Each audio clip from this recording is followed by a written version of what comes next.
స్వామి, ఇప్పుడు ద్వైతము, అద్వైతము అంటారు. ద్వైత, అద్వైతము ఇందాక మీరు చెప్తూ కూడా ఆకారం నుంచి నిరాకారానికి అంటారు. ఇప్పుడు కొంతమంది మాది ద్వైతమే అంటారు. కొంతమంది మాది అద్వైతమే అంటారు. ఈ ఈ ఇది నేను ఈ మధ్య చాలా ఉపన్యాసాల్లో కూడా నేను వింటున్నాను. ఆహా! అసలకి ద అద్వైతం లేకుండా ద్వైతం వస్తుందా? ఒకటి. అద్వైతం లేకుండా సాధన వస్తుందా? లేదా ఓన్లీ ద్వైతంలో ఉండటం సాధ్యమా?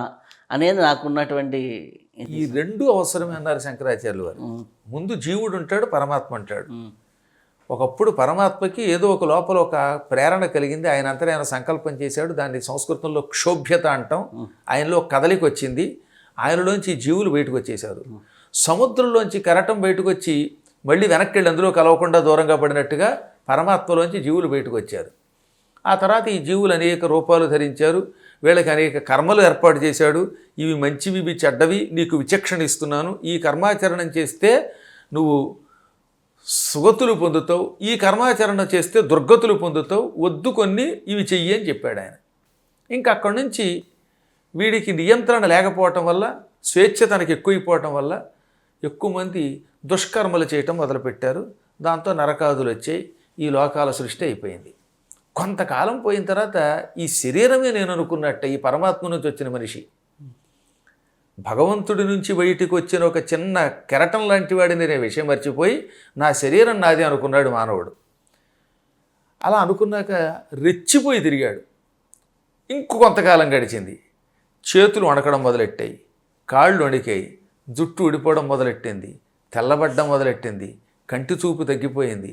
అప్పుడు వాడికి అనుమానం వచ్చింది, శరీరమే నేనైతే ఈ శరీరం ఇదివరకు ఉన్నట్టుగా ఇప్పుడు ఎందుకు ఉండడం లేదు? ఎందుకు శరీరం నా మాట వినడం లేదు?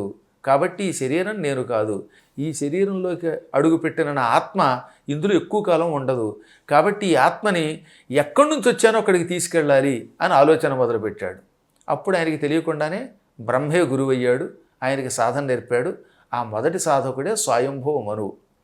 ఆ మనువు సాధన చేసి ప్రతి జీవి పరమాత్మ నుంచి వచ్చినటువంటి వాడే. అందులోంచి వచ్చిన తర్వాత శరీరంలో ప్రవేశించాక శరీరమే నేను అనుకుని శరీరం మీద వ్యామోహం పెంచుకుంటాడు. ఈ వ్యామోహం తొలగి ఈ శరీరంలో ఉన్న ఆత్మ ఏనాటికైనా వెళ్ళి ఆ పరమాత్మలో కలిసిపోవడానికి చేసే సాధనని అధ్యాత్మ సాధన అంటారు. కాబట్టి ముందు అద్వైతం, తర్వాత ద్వైతం, మళ్ళీ ద్వైతం నుంచి అద్వైతంలోకి వెళ్ళాలి. ఎప్పటికి పరమాత్ముడికి సంకల్పం కలిగితే అప్పుడు అందులో ఆయనలో కలిసిపోతాం అని చెప్పడం మొదలుపెట్టాడు. ఇదే కపిల సాంఖ్యయోగంలో కూడా చాలా బాగా చెప్పారు. కాబట్టి ద్వైతము నిజమే, అద్వైతము నిజమే. రెండు ఉంటాయి, రెండూ కలిసి మళ్ళీ ఒకటవుతాయి.